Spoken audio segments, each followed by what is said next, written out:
Hi all, welcome to Examshala. In this video, we are going to see some important news and editorial analysis of 23rd of April 2021. But before getting started, kindly do like, share, subscribe our channel on YouTube, follow us on Instagram, Facebook and Telegram. Let's move on to the main video. So recently, in the yesterday's lecture, we have seen a report by the United States, that is US की एक report हमने देखी थी जो कि religious freedom को consider करती थी, रिलीजियस फ्रीडम के ऊपर अपना वैल्यूज़, अपने पॉइंट्स देती थी, अलग अलग कंट्री को उस पर कैटेगराइज करती थी। और इससे पहले भी बहुत सारे रिपोर्ट हो, जैसे कि ह्यूमन डेवलपमेंट इंडेक्स हो, फ्रीडम इंडेक्स हो, सस्टेनेबल इंडेक्स हो, हैप्पीनेस इंडेक्स हो, ओके, पीसफुल इंडेक्स हो। इस तरह की इंडेक्स जो है बाहर यूनाइटेड स्टेट्स हो, फ्रांस हो, जर्मनी हो, इस तरह की जो वेस्टर्न कंट्रीज़ हैं हमेशा अपने आप को अपने प्रोपेगेंडा चलाने के लिए निकालती रहती हैं। And their target is mostly the upcoming और over rising the Asian countries. तो उन्हीं का अब आप देखिए कि डाइकोटमी मतलब कि दोहरापन, इसको कहते हैं दोगलापन। देखिए कि वो अपने उनके खुद के देशों के अंदर हालात कैसे हैं और वो दूसरे कंट्रीज़ के बारे में रिपोर्ट निकाल के कह रहे हैं कि these are the countries of particular concern, serious concern, under developed countries, okay, they are having low press freedom, they are having low religious freedom, the society is not good, okay, the happiness is not good, human development is not good. So we will see the counter answer of these things. So first is, reports find racism against Indian soldiers who died in the World War I. World War I आपको पता है कि 1914 से लेके 1919 तक चला था। At that time India was under the British Crown rule and Indian soldiers fought for British.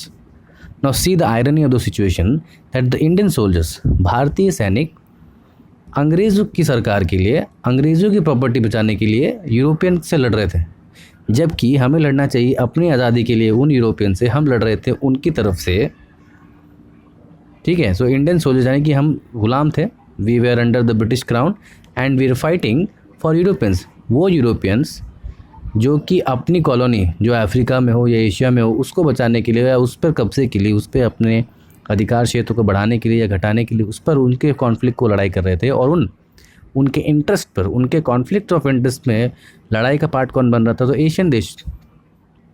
तो जिस देश में वो अपनी कॉलोनी बचाने के लिए दो अलग अलग यूरोपियन पावर्स लड़ाई कर रही थी और वाकई में उनके आर्मी के अंदर भी उन्हीं कॉलोनी के लोग लड़ाई कर रहे थे, तो this was the dichotomy of the situation. और उसके साथ साथ वो भारतीय सैनिक जो अंग्रेज़ के लिए लड़े, जो ब्रिटिश सरकार के लिए लड़े, उनके साथ भी, उनके नहीं जिंदा रहते हुए भी उनके साथ रेसिज्म होता था based on black and white. उनकी कब्रों के साथ भी जो यूके की गवर्नमेंट है उन्होंने बिल्कुल उसको ध्यान नहीं दिया, दिखाव नहीं किया। और इस तरह से रिपोर्ट्स में ये फ़ायदा फाइंड किया गया है, रिपोर्ट्स में ये आउटकम निकल के आया है that they are crematoriums, okay, the graveyards have been left out like nobody. Those people who fought for the England in the First World War has been left out. The graves has been left out. Why? Because they were black people.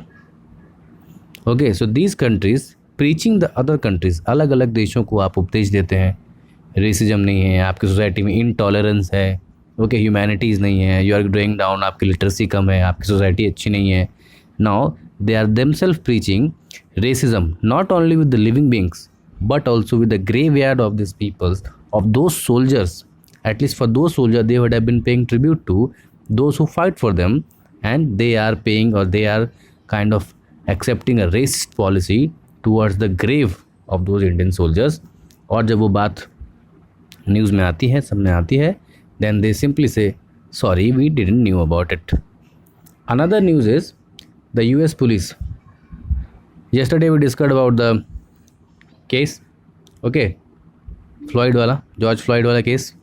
A black man was killed by the white police officer for no reason. Just he wanted to make him surrender. सिर्फ वो उसको तलाशी लेने के लिए गया था और उसने सरेंडर नहीं किया, and then he was killed to death, he was choked, okay. So there is a process of choke, गला दबाकर, अपने पैरों के नीचे से गला दबाकर, he was just choke to death. और why? Because he was a black person. So that United States of America, which teaches others country about the religious freedom, about the intolerance of the society, had already, their police officer was making a person choke to death. तो उसी के खिलाफ एक verdict आया वहाँ के supreme court ने और उसको फिर दोषी माना है। और बाद में ये पुलिस ऑफिसर उनको सपोर्ट करे कि हाँ ठीक है, कोर्ट का अच्छा डिसीजन है, उससे पहले they were not saying a single word about it. So this again shows the double standards of the Western countries. Third is a Canadian MP. Now see the morality. Many times it has been said that the rapes in the society or the crimes in the society are only because the literacy rate is low. Okay क्योंकि वहाँ शिक्षा का दर कम है, इसलिए समाज में जो है वो असंगतियाँ हैं, कुनीतियाँ हैं, कुरीतियाँ हैं, क्राइम बढ़ रहा है. ठीक है, बलात्कार जैसे केस बढ़ रहे हैं, महिलाओं के साथ अपराध के केस बढ़ रहे हैं.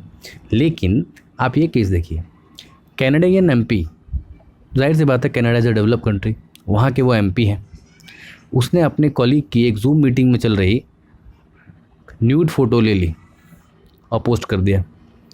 सो where is the morality of this MPs?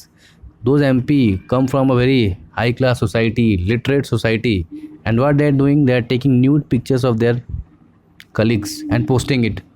So this again shows the double standards, the lack of literacy.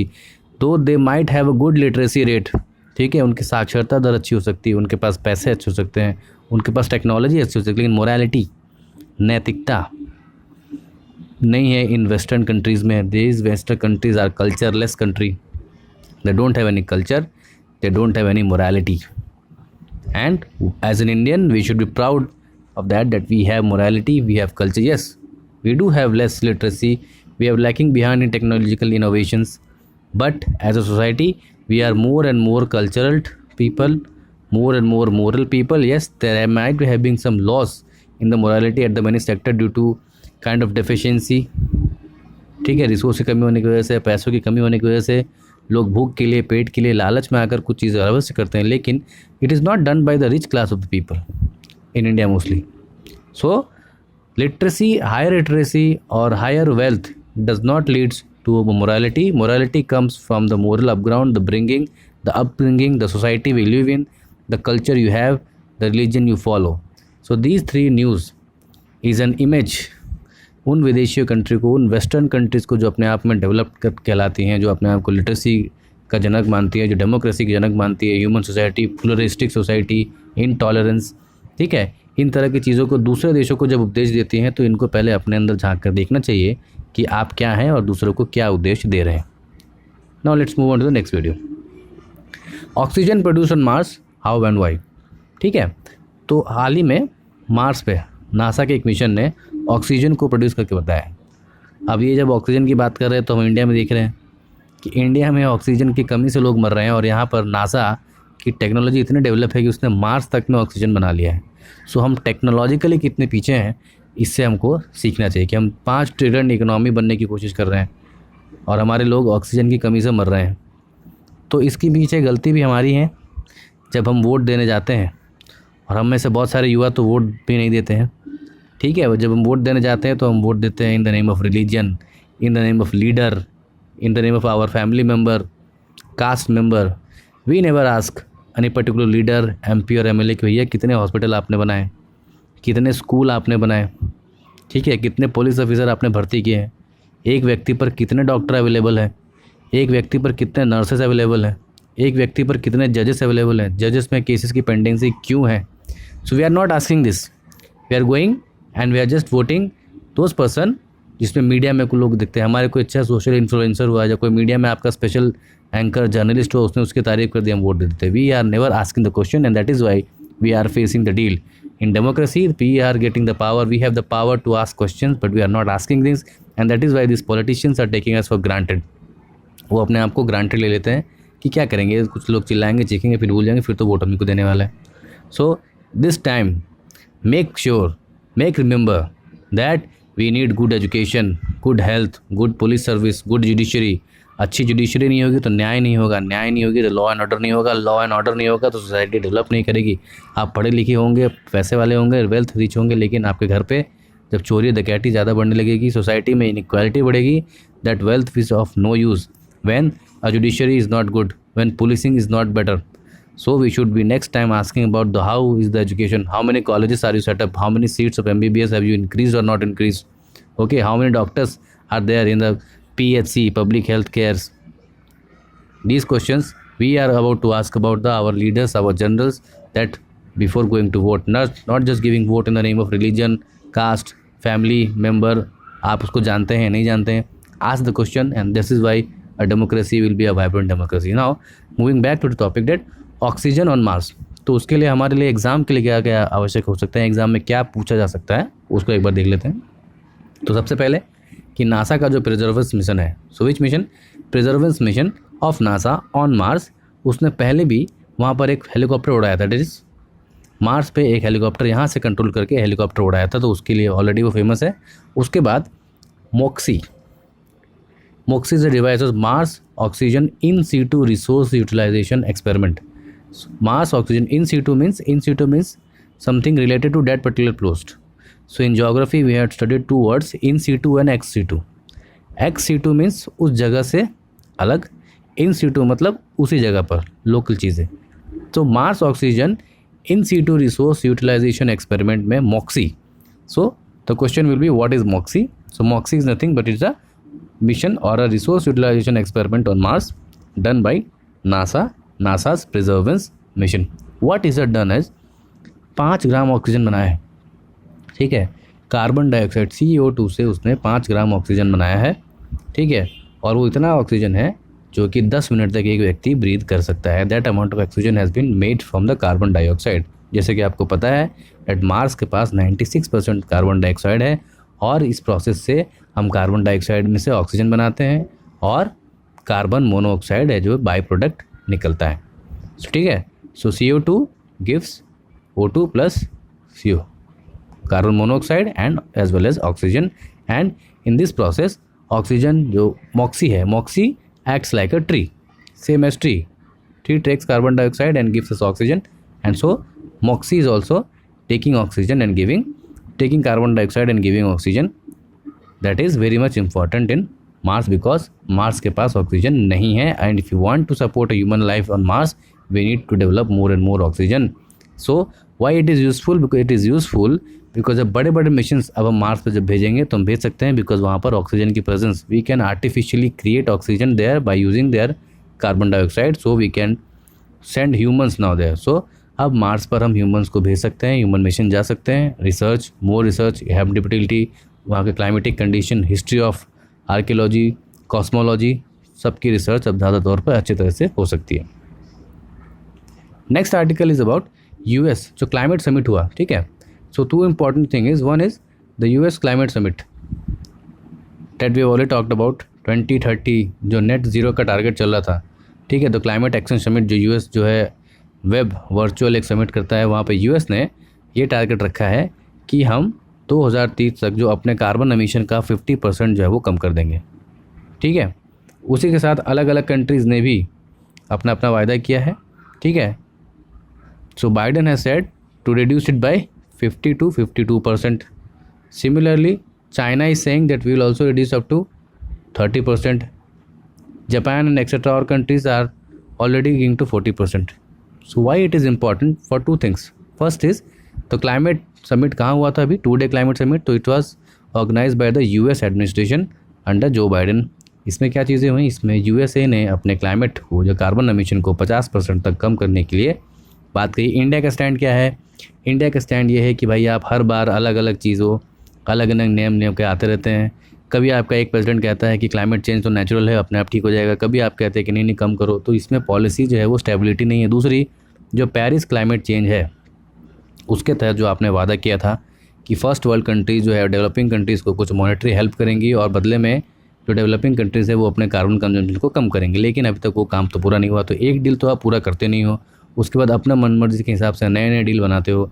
China भी अपने अपने डील बना रहा है और बाद में सिर्फ इसलिए ऐसा कर रहा है बिकॉज वो USA और यूरोपियन यूनियन से कुछ अच्छी ट्रेड डील साइन करना चाहता है, इसलिए वो बड़े बड़े एम्बिशियस टारगेट देता है. और दूसरा कि ये टारगेट को ना पूरा करे तो उसके लिए कोई प्रावधान भी नहीं है. कोई किसी ने अगर नहीं पूरा किया तो उस पर कोई एक्शन लिए जाएंगे, इस तरह के कोई टारगेट नहीं है.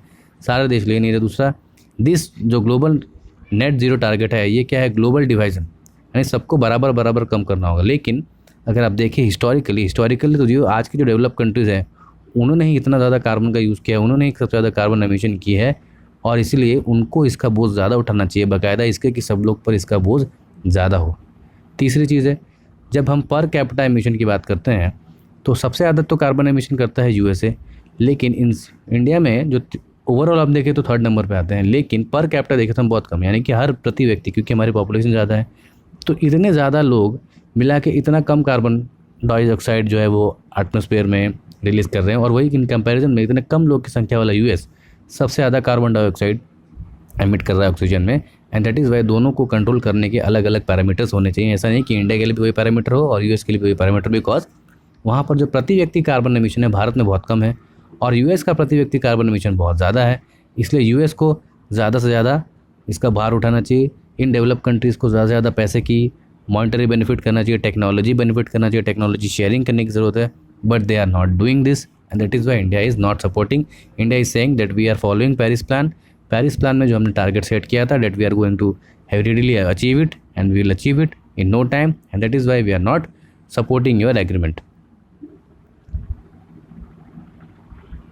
Now this new article is about the recently आपने सुना होगा कि भाई जो मीडिया वाले हैं बहुत से लोग, people are blaming the political parties कि भाई कोरोना इतना बढ़ रहा है और आप लोग रैली पे रैली करते जा रहे हैं। ठीक है, इलेक्शन कमीशन को लोग क्रिटिसाइज़ कर रहे हैं कि भाई आप इलेक्शन बंद क्यों नहीं करवा देते हैं। सारा इलेक्शन जो बंगाल में 8 फेजेस में इलेक्शन हो रहे हैं, वाई आर नॉट कंक्लूडिंग कि भाई सारे एक ही बार में क्यों नहीं करवा दिए। आपकी वजह से रैलियाँ हो रही हैं, रैलियाँ से बीमारी बढ़ रही हैं। तो इसका एक आंसर दिया गया है और बहुत ही यूनिक आंसर है। इस आंसर में ये जो लोग कहते हैं कि पहले कहते हैं कि भैया आप किसी को क्रिटिसाइज़ करने से पहले वहाँ की लोकल और ग्राउंड कंडीशन को समझिए।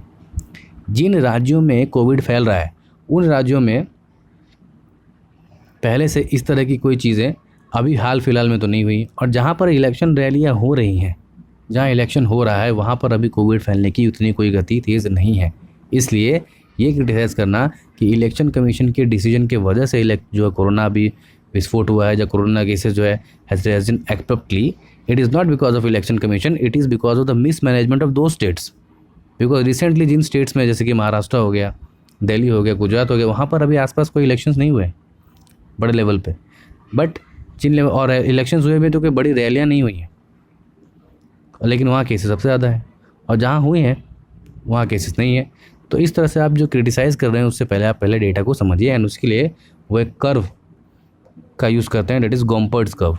Now what is Gompertz, what is example. ठीक है, सो एग्ज़ाम के लिए हमारे लिए क्या इंपॉर्टेंट है, दो चीज़ें। पहली कि गॉम्पर्ट्स कर्व क्या होता है। So Gompertz curve is an S shaped curve जो कि टाइम बेस्ड चीज़ों के मैनेजमेंट को स्टडी किया जाता है, यानी कि at a particular time what amount of concentration और minimalisation of an object is increasing और decreasing is measured by Gompertz curve. Okay, just like the L curve, the Kafar curve in economy, there is a Gompertz curve which is S-shaped curve which measures the increase in the concentration of anything with respect to time, यानी कि समय के हिसाब से कोई चीज़ कितनी ज़्यादा घट रही है या बढ़ रही है, किस चीज़ का कॉन्सेंट्रेशन घट रहा है या घट बढ़ रहा है, उसको मेजर करने के लिए सबसे अच्छी चीज़ है गॉम्पर्ट्स कर्व। गॉम्पर्ट्स बस के करने के यही बताया गया कि ये देखो परफॉर्मेंस इंडेक्स, उस कर्व को निकालने से हमने परसेंटेज परफॉर्मेंस को गैप की फाइंड किया, यानी कि जो चीज़ पहले अलग अलग राज्यों में जो कोरोना के केसेस एब्रप्ट किए गए थे, माने गए थे, और एक्चुअल में कितने हुए उनके बीच के डिफरेंस को बताया गया है। और ये जब बता रहे हैं तो उस केस में ये बताया जा रहा है कि महाराष्ट्र हो, पंजाब हो, छत्तीसगढ़, इनके परफॉर्मेंस गैप बहुत ज़्यादा है। दैट मीन्स कि वहाँ पर एक्चुअल केसेस जो एस्टिमेट किया गया था उससे भी ज़्यादा जा रहे हैं, दैट इज़ उनके मिसमैनेजमेंट की वजह से। और जिन राज्यों में अभी चुनाव होने वाले हैं या चुनाव हो चुके हैं, जा रहे हैं या चल रही हैं, उनमें बहुत कम है। इवन बंगाल में तो -3 के आसपास है। So what they are saying is, they are saying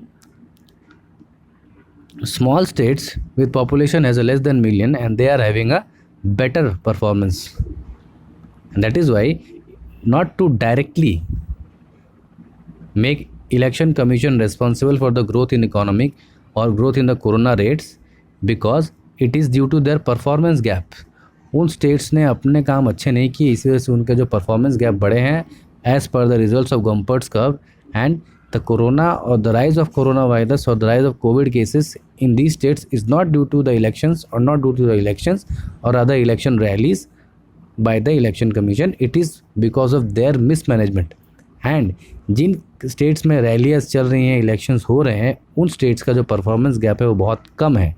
so इससे पहले कि आप क्रिटिसाइज़ करें डायरेक्टली लीडर्स को, इलेक्शन कमीशन को about rallies, yes at a time there should be a prohibition, रोकना चाहिए क्योंकि हो सकता है कि अभी नहीं है तो बाद में बढ़ जाए।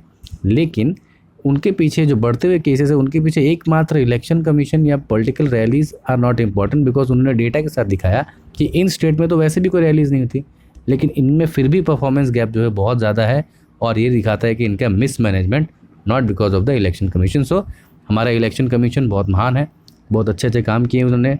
यूएस के प्रेसिडेंट के इलेक्शन होते हैं, लोग उनके इलेक्शन को नहीं मानते। हम 135 करोड़ के देश में आम चुनाव करवाते हैं, इलेक्शन होता है 12 देश में, पूरी इतनी बड़ी कंट्री में इतने सारे रिसोर्स को खर्चा करवा के जब हमारा इलेक्शन कमीशन काम करता है, स्टेट्स में काम करता है, इनके ऑफिशियल्स दिन रात लगे हुए हैं, ऑफिसर्स इनके काम कर रहे हैं, तो इनको इसी तरह से बिना काम का क्रिटिसाइज़ करना, ठीक है ये कोई काम का नहीं है, इलेक्शन कमीशन बेकार है, कोई काम नहीं कर रहा है, इस तरह की क्रिटिसिज्म ना करें, क्योंकि इसमें बहुत सारे लोग जुड़े हुए हैं, बहुत सारे लोगों की मेहनत जुड़ी हुई है। और इलेक्शन कराना ये एक लोकतंत्र में इलेक्शन का सबसे ज़्यादा महत्व है, क्योंकि वो सरकार को हम चुनते हैं और वही सरकार फिर इनके लिए काम करती है।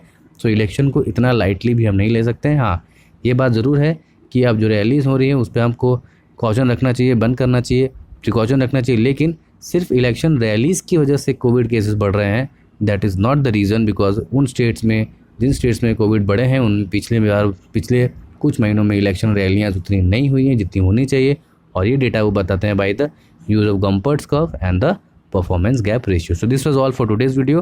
We'll see you in the next video. Till then, do take care of yourself and your family. Stay home, stay safe. Have a nice day.